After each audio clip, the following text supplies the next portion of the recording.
Hello, everyone, and welcome to Workforce Diversity Solved. This is Lamis Aburama with the Recruitment Process Outsourcing Association and host of the RPO Leadership Forum. The RPO Leadership Forum is a monthly webinar program hosted by the RPOA to hear from top industry leaders on current RPO-related issues and trends. And today with us is Bill Fanning. Bill is a sales and marketing leader with more than 20 years of success driving revenue growth in both startups and large organizations. He is currently the Chief Revenue Officer for ThisWay Global. Since he joined in late 2020, he has been instrumental in quickly scaling new partnerships with large industry service providers with over 3,400 customers. Bill is originally from Beverly, Massachusetts, and is a veteran of the United States Army. He is a graduate of Salem State University and resides in New Hampshire with his wife and 4 children. As a proud military veteran and concerned parent, Bill finds diversity at the forefront of his focus and a key driver for joining ThisWay Global. Please help me welcome Bill. Bill, welcome to our webinar today. Thank you very much. I'm excited to be here and really appreciate the opportunity to talk a little bit about diversity and some of the ways we see organizations focusing to improve the results and how they're approaching diverse recruiting. So excited to be here and share this information with you and talk about it. And we'll be walking through a deck. We have about 30 minutes to connect and talk about this. I'm happy to answer questions at the end of it, but please, as we're going through it, if you do have a question, please make sure to throw it in chat. And as we get to a point, I'll be able to go back and review them and answer it. My goal is to give you some information around what we're seeing in the market as a service provider, helping organizations improve their recruitment capabilities to a diverse audience, and the how to achieve workforce diversity in 3 steps and in just 10 days. While that sounds aggressive, what we're helping organizations do is improve their ability to recruit a diverse workforce. There are some very simple things that organizations can do, and they can start seeing results very quickly by making those changes. So we'll walk through that information and talk about it. I hope it's beneficial. I'm really excited to share this with you. Please, again, questions are awesome. Really excited to answer them as I can. And I will kind of roll through this. So just for background and scope of who we are, ThisWay Global is a recruitment, diversity recruitment, sourcing, and matching platform driven by AI technology. We help organizations increase their hiring capabilities and recruiting capabilities to a diverse audience. We were founded in 2017 by our CEO, Angela Hood, and I'll give you a little bit of background of why this organization exists. Angela was a graduate of Texas A&M as an engineering student. She wanted to work for the Department of Defense. Her background and skill set was an awesome fit, yet she continually would not get called for interviews when she submitted her resumes to all these different jobs. Now, her middle name begins with an L, and so she went from submitting her resume with Angela Hood to submitting her resume with A.L. Hood, or what looked like Al Hood, and all of a sudden she got a ton of interviews. And she learned that gender bias does exist through that process, and it really frustrated her. The next step in the evolution of the company was when her husband, Justin, was exiting the Marine Corps. Now, Justin is an F-18 Hornet pilot. He served in the United States Marine Corps for 24 years. And when he retired, like most veterans do, went through a process that's called TAP, or the Transition Assistance Program, which I also went through. And what the Transition Assistance Program is aimed at doing is take exiting service members and help them find a correlating career in a civilian world so they can make a smooth transition from military service to civilian life. And the challenge is that it's not always very accurate. And so it took an F-18 fighter pilot and made a very interesting recommendation on what they could be doing in a civilian landscape to move their career forward. So I always love to do this, but I'm going to stop for 2 seconds and challenge the audience or everyone who's attending. What do you think the Transition Assistance Program would recommend is a great next job for an F-18 fighter pilot with thousands of flight hours and multiple combat deployments? If you have an idea, if you have an idea what they might have recommended, type it into the chat.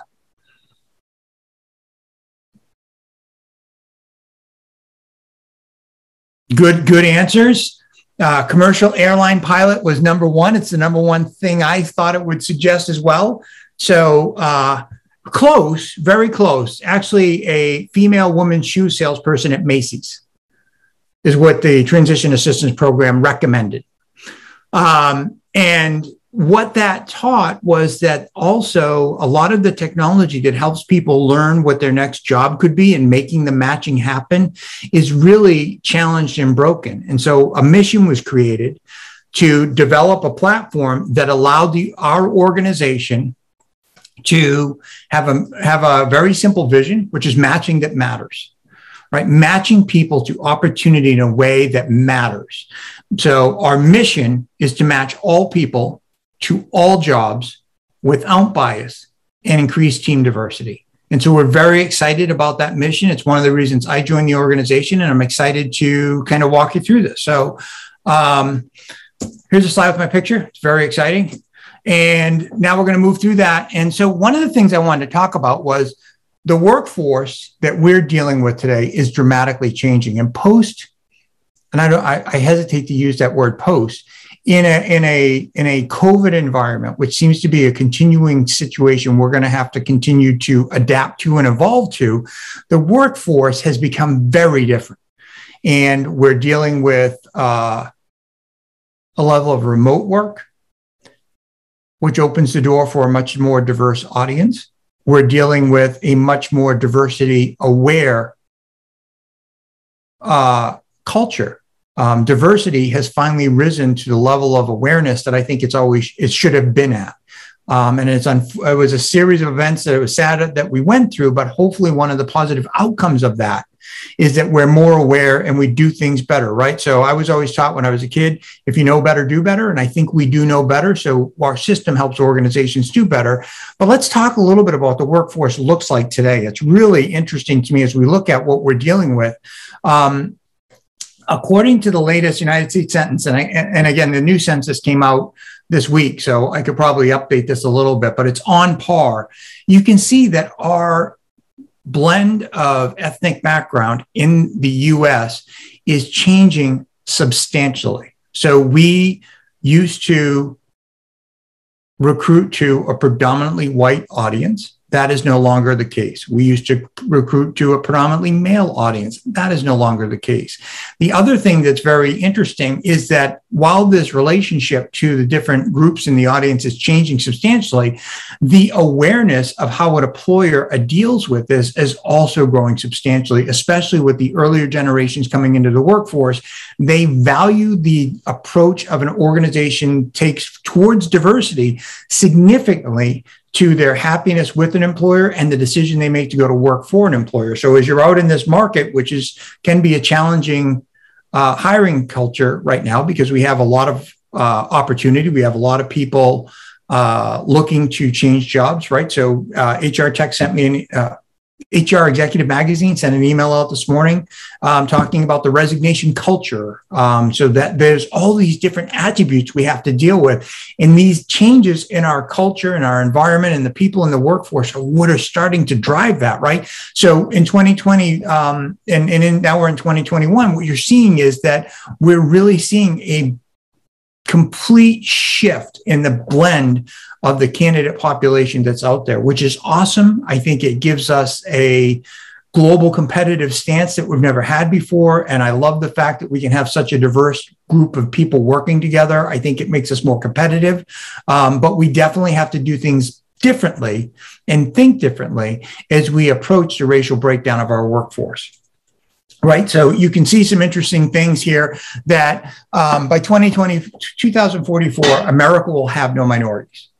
The other thing that I think is interesting is as we survey people, most people believe being Black is a disadvantage and being Hispanic is a disadvantage in the hiring process, right? And this is statistically driven by data to be true.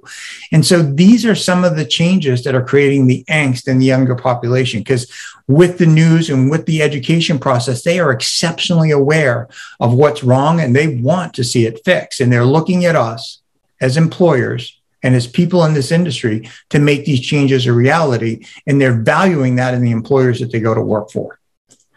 So how is our workforce changing? And this is a data point that I thought was very interesting.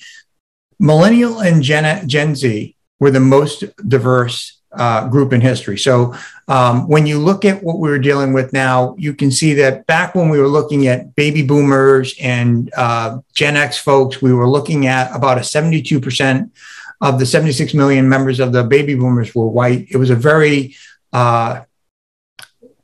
different audience than we're dealing with today. The audience today that's coming out of school and coming into the workforce is it's a different market. It requires a different approach, a different communication model, a different way to reach them, and a different way to embrace the unique diversity capabilities of them. And, you know, I've been in this industry for a while. And so one of the things I used to say to people is like, I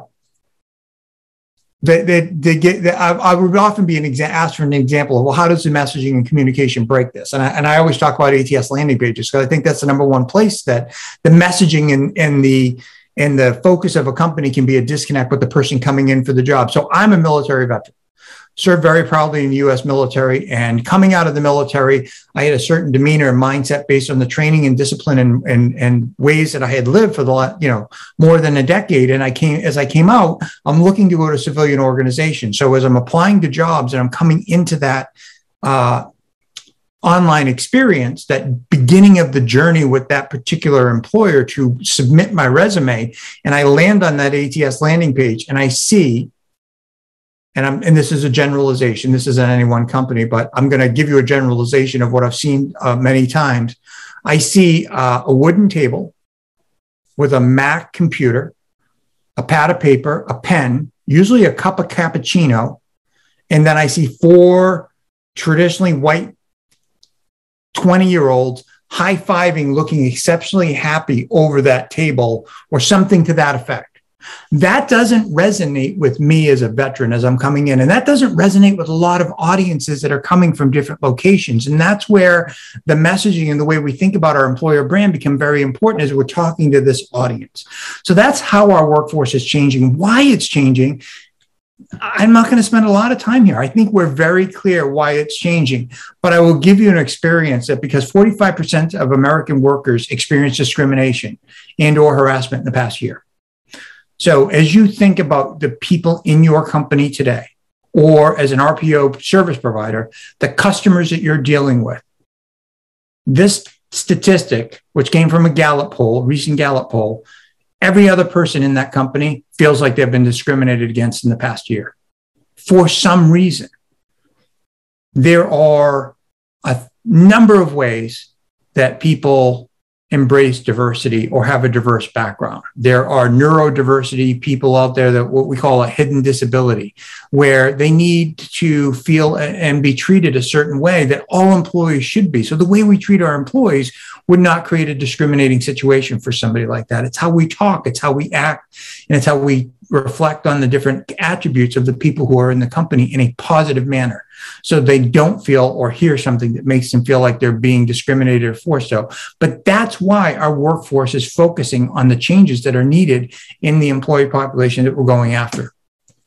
So just to summarize, what are some of the common or current problems that we're facing and organizations are looking at? Only 40% of the women in their organization feel satisfied with decision-making process. And I think when you look at the Fortune 500 and only 7% of the people out there, or the 7% of the CEOs leading the Fortune 500, or was it Fortune 100? I'm sorry, my brain just cramped. I may be saying this incorrectly, but it was either Fortune 500 or 100. Only 7% of them are women. I could see absolutely why only 40% of the women feel satisfied with the decision-making process in their company. 57% of the employees absolutely think they should be doing more. That's almost 60% of the organization. I bet that number is higher today. The other thing that's interesting, and I use 41% here, it's conservative, but I've seen it to be significantly higher, that most managers in an organization state that the workload that they're running under leave them too busy to implement change to make diversity a more prominent focus of their unit, their organization, and the way they engage and talk to and hire in their recruitment process. Men just statistically are 2 times more likely to get hired regardless of the hiring manager gender. African American women are 50% less likely to receive a call back versus a white applicant. And women are much more likely to be hired with blind applications. And and it's right there, 7.4% of Fortune 500 CEOs are women. The point right above that is women are much more likely to be hired with a blind application. Our CEO lived that and had to walk that path to get her first job out of college. And it's one of the foundational aspects of why this organization exists today. A couple other things that we've noted statistically as we look at who moves from an application process into an interview process. The average qualification level for a white male to get interviewed is 65% qualified against the scope of the position they're applying for. The average Black applicant, when they apply for a position, is around 85 to 90% qualified before they will get interviewed for that position. So right there, you can see a giant discrepancy. For a woman of color to be interviewed when she applies for a role compared to a white male, which is at 65%, statistically, they need to be about 125% qualified for that role before they move forward in that position. It creates such an unfair and disproportionate way to evaluate the skill set of the candidates that are applying. It's really disappointing. And it's also one of the reasons I joined this organization, because as I do have 4 children, 2 of them are girls. They're my girls. They're awesome. I want them to get up and come out of high school and college and go into their careers and be treated exactly the same as every other applicant based on their skill set to do the job. The racial, ethnic, gender bias, looking at photos, the things that happen in an organization today impact how people are thought of and looked at as applicants, and they should be removed from the process, which I think is broken. And so we'll talk about that a little bit forward in some of the 3 things we can consider. But those are the problems we're facing today. The benefits of a diverse workforce are substantial. And this is, as I said, when you know better, you do better. But when you do better, you perform better. Diversity in leadership today, teams are 21% going to outperform on profitability than a non-diverse team. 85% of CEOs with diverse cultures notice increased profits. That's a sizable number. Companies with equal men and women earn 41% more revenue. Diverse companies are 70% more likely to capture new markets because they're aligning themselves to the customer base they're trying to serve. Go back and look what's happening in our in our country, and the gender, ethnic, and racial blending that's happening in our citizenship in this nation. And you can understand why you're more likely to capture new markets. The importance of inclusivity is massive because it drives more innovation, more cash flow, and it gives you a much stronger ability to hit financial goals, but it also gives you a much happier employee base. It reduces turnover. And so when you think about ways that you can counter effect the wave, the tsunami wave that's coming at us, or the resignation culture that's coming at us, having these efforts in place and communicating them and being transparent with them to your employees and to your customers is a significant step forward in how to do better in moving towards a diverse workforce. So I'm going to stop there. And one other thing, and we see this, is in leading industries that we see doing a good job: financial, technology, healthcare, education, professional services, and technology adapters. We only have so much time. There's a number of reasons that these organizations are growing and doing well. Some are economy driven, some are talent shortage driven, like in healthcare. But they are areas where we see organizations doing, from a statistical standpoint, a much better job of hiring a blended workforce compared to what they were doing. And they are the leaders in terms of making progress in moving towards a more diverse workforce. So talk a little bit about the 3 steps to diversity success. The first one is assess. Determine your diversity strengths and weaknesses. That's a hard self-assessment. Sometimes you got to take inventory. And deploy internal and external steps to expand reach. One of the things that's always stuck out to me is what is your messaging and your brand persona when an applicant reaches your ATS system. I gave you an example that's relevant to me as a veteran that I've heard from other veterans as they start looking at civilian organizations to go to. But I'm sure that that could transcend a number of different diverse communities that they may not see being embraced when they come to your online brand when they're looking to apply for the role. Number 2, expand. Establish a genuine approach to address diversity across all tiers of your organization and seniority. And one of the clear things that we know, and I'm sure I'm not saying anything new because you probably have heard this from other places, but diversity at the top tiers of your organization makes immediate impact in terms of how your organization grows and embraces diversity. And step 3, engage, right? External reach combined with internal engagement is required. Solve diversity growth challenges by reaching out and ending the candidate black hole. Communicate, expand who you're going after. If you want a diverse audience, you must diversify your outreach. The tools that you're using today are not going to magically solve the problem for you. You have to think about how you're communicating the opportunity within your organization to the communities that you want to have come and be part of your company's employee base. So think about this, and I love this quote, D&I needs to be something that every single employee at the company has a stake in. And I love this because Bo Young Lee is the chief D&I officer at Uber. And all of us immediately would go, oh, that's a company that's had some diversity challenges. Absolutely. So imagine being in her place and trying to drive that change forward. And that's why I love her approach in her quotes, because I think she's practical. She's making meaningful impact. And I think that that's a great opportunity to look at an organization that's been transparent about their challenges for whatever reason that transparency has existed. And now they're in a place to make changes. One of the things that's really interesting to me is when you look at the diversity wheel and start thinking about, well, okay, what are the typical ways that diversity or bias can exist in our hiring process? And this is really where we start to go back and we think about that first capability. When we start thinking about assess, one of the things to assess is like, where does diversity live in our organization, right? So when you look at the most visible core, gender, physical, and mental ability, I didn't mean to prove that I was in the military during the PowerPoint by clicking the wrong button. So it's a gift. Age and race, right? Absolutely. These are very core to most visible diversity, right? So when you think about looking up for, using diversity solutions to present pictures of your candidates, that goes in the face of providing a true diverse audience evaluation model, because gender, age, race, these are things people look at and subconsciously often make decisions about the person that they're talking to based on that visual feedback that they're getting, right? Our body subconsciously is pre-programmed to make decisions very quickly by visual input.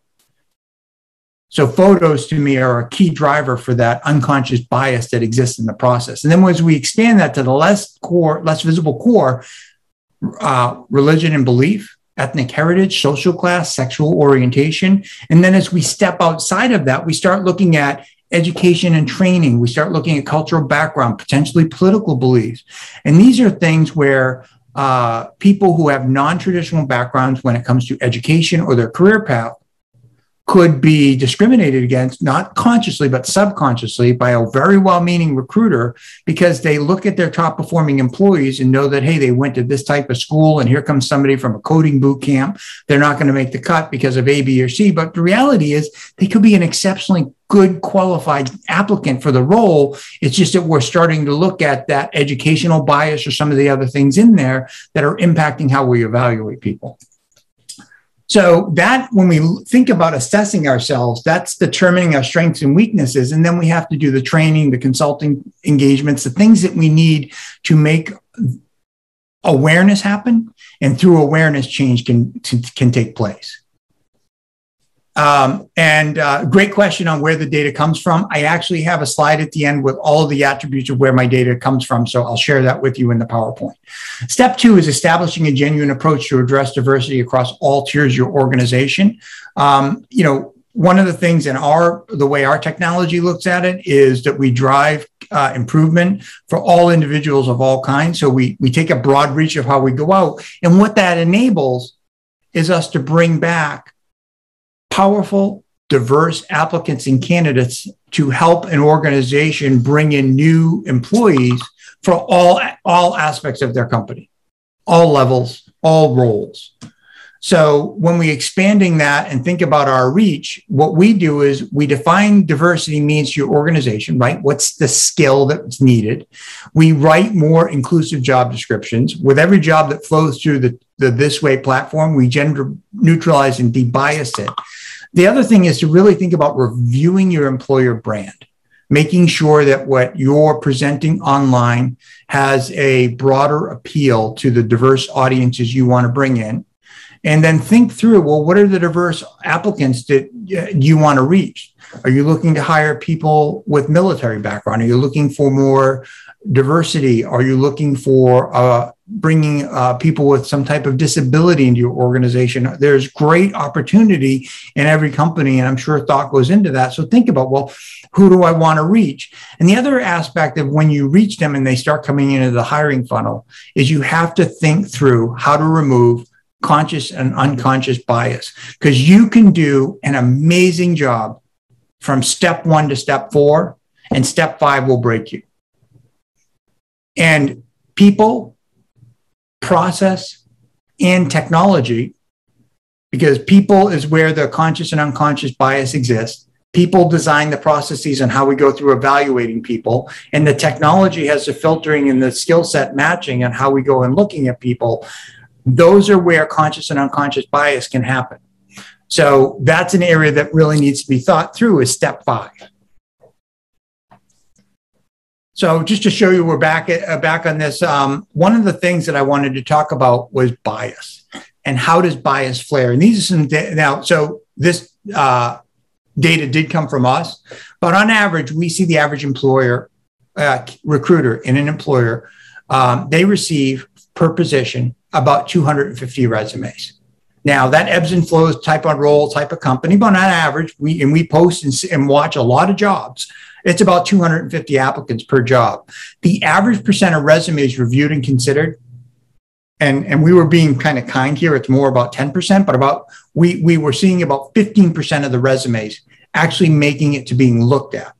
The amount of time that each resume is looked at is about 30 seconds. So why does this cause bias to flare? Because in the mindset of the organization and the people doing this process, and it's not their fault, it's just how the business has grown, that position has grown. And I've been a recruiter, so I understand. I know what my hiring manager wants.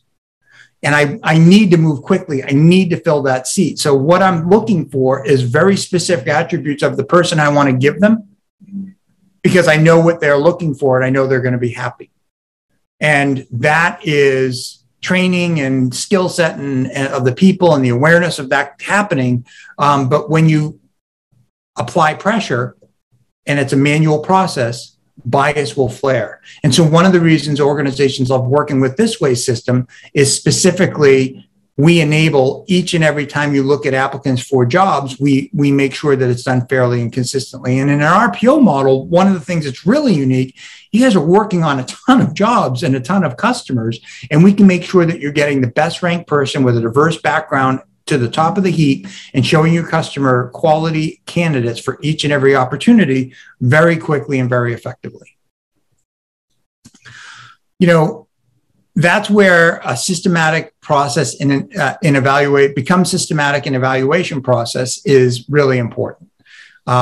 When you become systematic, you eliminate some of the challenges that you're seeing here that are causing bias to flare. Technology like ours is one of the ways with AI that help that, but it ends the candidate black hole. You're communicating back to each person that applies. You're focusing on the applicant skill that improves the candidate experience. And one of the things that we've seen as we start working with, we have a network that's part of our organization. It's over 3,500 community partners. We don't source from job boards or work with them. We're working through, for example, we have access to transition assistance programs. So at any given time, we're working with about 14 million veterans.